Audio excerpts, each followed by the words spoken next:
My name is Margaret Ketter. I am a senior at the Indiana School for the Deaf.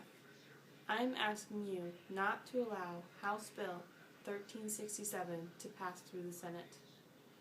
This bill calls for the creation of a new government agency, and the accompanying financial impact documents state that the cost is indeterminable. This center already exists at the Indiana School for the Deaf, ISD, since 1997. ISD was not given any additional funds to create this center. I am living proof that the ISD Outreach Center has been providing excellent services. They have assisted me to both succeed at ISD and Ben Davis High School.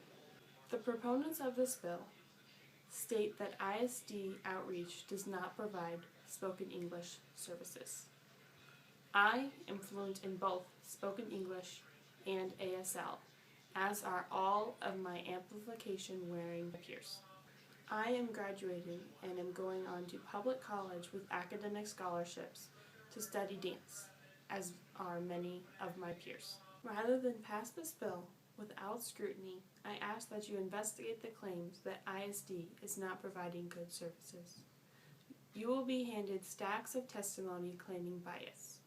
Many of those individuals are citing events that happened 10 or more years ago. A shocking number of these claims have never even stepped foot on ISD campus to receive services. A closer look at the claims of bias will reveal that bias means that there is an adult using ASL in the building. Often, there are about no AVT. AVT therapists are refusing to work for First Steps. This is out of ISD's control. Further investigation will reveal that Hear Indiana, who wrote the bill, and their parent organization, A.G. Bell, instruct families not to use the services our state provides. They tell their families not to sign and not to allow their children to even see sign, gestures, or natural facial expressions. A.G. Bell's proponent and leader, David Letterman, has published many articles advocating that his families never meet a deaf adult and has goals to close all deaf schools in America. A close examination of the accompanying financial impact documents reveal that Hear Indiana, a private organization, will have the power to take away money from the ISD budget, effectively closing the school, which is the organization's stated objective in their newsletters.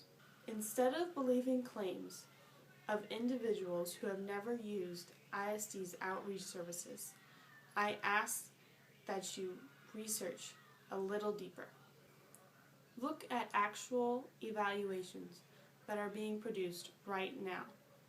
As this bill moves through the legislation, hard-working Indiana state employees are providing excellent services to students across our state.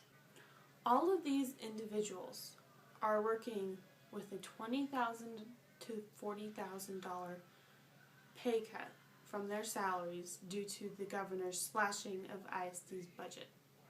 Yet, they are still providing nationally recognized services.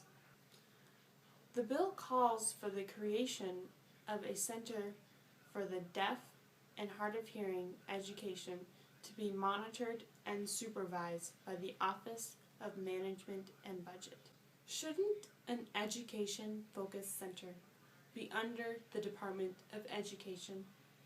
At a minimum, this bill should be amended to remove power of the center's creation from OMB.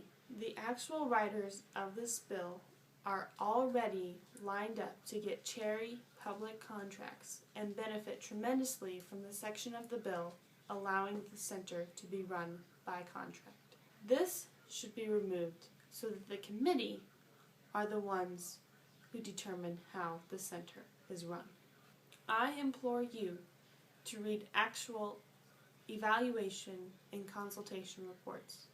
Do not deny current and future deaf and hard of hearing students the same opportunity I had to not only survive, but excel. I was given these opportunities by the Indiana School for the Deaf and their outreach services. Thank you for your time.